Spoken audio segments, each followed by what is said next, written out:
কিরে খোকা, তুই এখানে কি করছিস? তুই এখানে বসে আছিস কেন? তোর এ বাড়িতে তোর মা তোকে খুঁজে পাচ্ছে না, আমিও অফিস থেকে এসে খুঁজে পাচ্ছি না। চিন্তা করলাম ছেলেটা গেল কই। তোর কি হয়েছে বাবা? খুলে বলতো।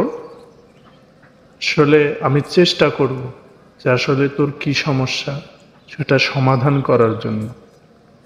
আসলে কি চাস? তোর তো বয়সও অনেক হয়েছে, মোটামুটি যাই হয়েছে। আসলে বয়স হলে ছেলেদের অনেক কিছুই মনে চায়। সমস্যা নেই, আমি তোকে সেগুলো পূরণ করার চেষ্টা করব।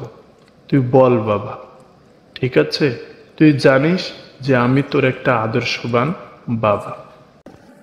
বাবা, আমার একটা মেয়েকে অনেক পছন্দ হয়েছে।